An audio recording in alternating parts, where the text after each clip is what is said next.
Dan karena itu di dalam keyakinan kami orang Kristen, setiap orang itu bisa berdoa dengan berbagai macam cara. Tidak diharuskan, hei kamu harus berdoa dengan cara seperti ini ya. Hei kamu harus berdoa dengan cara seperti itu ya. Kalau enggak nanti doamu, ibadahmu batal. Tidak seperti itu.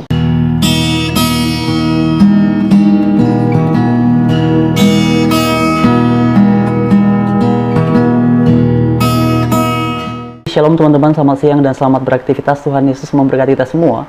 Dan beberapa saat yang lalu sebelum saya membuat konten ini, saya dapat satu cuplikan video terkait dengan kesaksian seorang mualaf yang katanya sih beliau ini sebelum menjadi mualaf adalah salah satu debater dari agama Kristen. Dan oleh karena itu mari kita simak sama-sama cuplikannya dan nantinya akan kita tanggapi. Yang membuat saya tertarik dalam Islam itu pertamanya saya berdebat dengan teman saya. Berdebat. Saya kalah terus dalam perdebatan itu. Tetapi hebatnya kawan saya ini, ketika saya kalah dalam perdebatan itu, dia memberikan contoh yang masuk akal di saya. Dan itu awalnya saya memulai tertarik mempelajari Islam.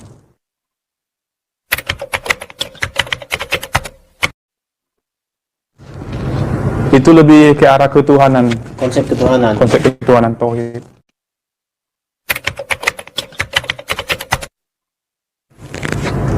Ketika saya kalah dalam perdebatan itu dan saya mulai memikirkan Islam itu adalah benar, salah satunya contohnya seperti cara berdoa. Setiap agama itu cara berdoanya berbeda-beda. Seperti Buddha, dia seperti ini, Kristen dia seperti ini, dan hanya Islam yang meminta seperti ini. Saya berpikir secara logis, apakah mungkin meminta kepada orang seperti ini?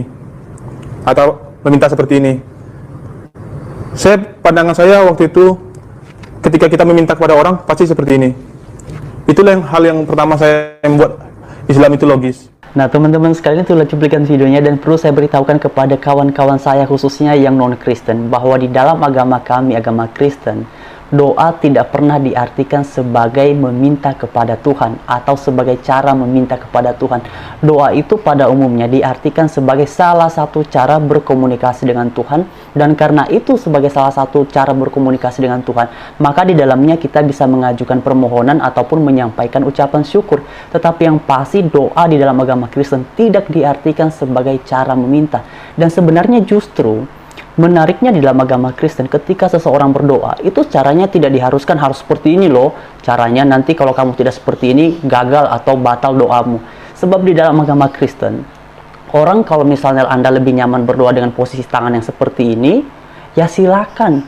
Tapi kalau misalnya Anda lebih nyaman yang seperti ini, ya juga silahkan. Ataupun misalnya dengan cara mengangkat tangan, ya juga silahkan. Sebab esensi ataupun hakikat doa di dalam agama Kristen tidak terletak pada posisi tangan yang seperti ini, yang begini, atau yang demikian seperti ini angkat tangan. Oleh sebab itu di dalam Alkitab, sebagaimana yang kemudian teman-teman bisa perhatikan di screen, di sini di dalam Matius pasal 15 ayat 7 sampai ke 9 begini firman Tuhan, "Hai orang-orang munafik, benarlah nubuat Yesaya tentang kamu, bangsa ini memuliakan aku dengan bibirnya, padahal hatinya jauh daripadaku. Percuma mereka beribadah kepadaku, sedangkan ajaran yang mereka ajarkan ialah perintah manusia." Bahkan Alkitab katakan di sini, bibir ini bisa dipergunakan untuk berkata-kata mempermuliakan Tuhan. Tetapi pada akhirnya, yang diuji oleh Tuhan adalah sikap hati dari seseorang yang sedang beribadah ataupun yang sedang berdoa kepadanya. Oleh sebab itu justru dalam agama Kristen itu kami tidak diharuskan ketika beribadah. Pokoknya kalau kalian beribadah, kalian harus hadapnya ke utara ya. Kalau nggak hadap ke utara, itu nanti nggak sah ibadahnya. Atau kalau nggak hadapnya ke barat, ke timur, ke selatan. Tidak seperti itu. Kami dibebaskan untuk menghadap arah mana saja ketika berdoa. Mengapa demikian? Karena Allah yang kami kenal adalah Allah yang maha hadir. Jadi ketika kami berdoa dengan menghadap arah manapun, ya silakan. Doa itu, ibadah itu sah-sah saja. Tidak diharuskan menghadap, pokoknya kalau ibadah harusnya ke utara atau kalau enggak ke selatan. Tidak seperti itu. Oleh karena itu teman-teman sekalian, khususnya kepada kawan-kawan saya yang ini ya, yang Kristen, bagi saya sih ya, saya perlu ingatkan dalam bagian ini mengenai keputusan beliau yang sekarang sudah menjadi mualaf, ya silakan saja. Yang mau saya tanggapi dalam bagian ini adalah mengenai salah satu kesaksiannya yang sedikit membuat perbandingan tentang agama Kristen dengan agama yang dianutnya sekarang. Nah karena itu teman-teman, mari kita lihat lagi satu bagian di dalam Alkitab. Di dalam Matius pasalnya yang ke-6. Yang tadi itu Matius pasal 15 ayat yang ke-7 sampai ke-9. Sekarang Matius pasal 6 ayatnya yang ke-5. Dikatakan begini, dan apabila kamu berdoa, janganlah berdoa seperti orang munafik. Mereka suka mengucapkan doanya dengan berdiri dalam rumah-rumah ibadat dan pada tikungan-tikungan jalan raya, supaya mereka dilihat orang.